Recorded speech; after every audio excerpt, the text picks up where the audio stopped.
Hello ವೀಕ್ಷಕರೇ, ಎಲ್ಲರಿಗೂ RK ಟಿವಿಗೆ ಸ್ವಾಗತ. ನಾನು ಮಾನ್ಯ.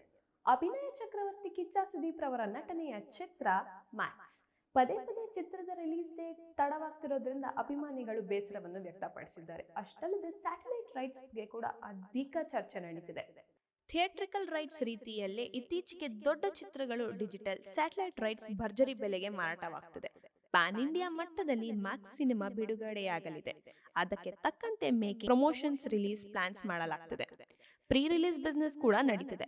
ಮ್ಯಾಕ್ಸ್ ಚಿತ್ರದ ಆಡಿಯೋ ಡಿಜಿಟಲ್ ಸ್ಯಾಟಲೈಟ್ ರೈಟ್ಸ್ ಭಾರಿ ಡಿಮ್ಯಾಂಡ್ ನ ಹೊಂದಿದೆ.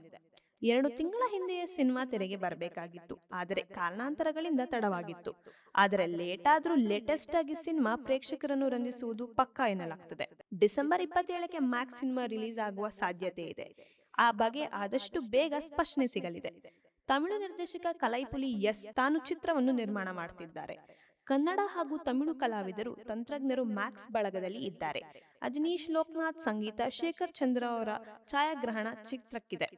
ಸುದೀಪ್ ಜೊತೆ ವರಲಕ್ಷ್ಮಿ ಶರತ್ ಕುಮಾರ್, ಸಂಯುಕ್ತ ಹೊರನಾಡ್ ಹಾಗೂ ಸುಕೃತ ವಾಗ್ಲೆ ಸೇರಿದಂತೆ ದೊಡ್ಡ ತಾರಾಂಗಣ ಮ್ಯಾಕ್ಸ್ ಚಿತ್ರದಲ್ಲಿದೆ. ಈಗಾಗಲೇ ಬಂದಿರುವ ಟೀಸರ್ ಹಿಟ್ ಆಗಿದೆ. ಒಂದು ರಾತ್ರಿಯಲ್ಲಿ ನಡೆಯುವ ಕಥೆ ಚಿತ್ರದಲ್ಲಿದೆ ಎನ್ನಲಾಗ್ತದೆ. ಮಹಾಬಲಿಪುರಂನಲ್ಲಿ ಭಾರೀ ಸೆಟ್ ನಿರ್ಮಿಸುವ ಮೂಲಕ ಚಿತ್ರದ ಬಹುತೇಕ ಚಿತ್ರೀಕರಣ ಈಗಾಗಲೇ ನಡೆಸಲಾಗಿದೆ. ಜಿ ಕನ್ನಡ ಸಂಸ್ಥೆ ಮ್ಯಾಕ್ಸ್ ಚಿತ್ರದ ಸ್ಯಾಟಲೈಟ್ ರೈಟ್ಸ್ ಕೊಂಡುಕೊಂಡಿದೆ ಎಂದು ಹೇಳಲಾಗ್ತದೆ. ಸೋಷಿಯಲ್ ಮೀಡಿಯಾಲಂತೂ ಈ ವಿಚಾರ ಭಾರೀ ಚರ್ಚೆಗೆ ಹುಟ್ಟು ಹಾಕಿದೆ. ಇನ್ನೂ ಹೆಚ್ಚಿನ ಸಿನಿ ಅಪ್ಡೇಟ್ಸ್ಗೋಸ್ಕರ ನೋಡ್ತೀರಿ ಆರ್ಕೆ ಟಿವಿ ಕನ್ನಡ.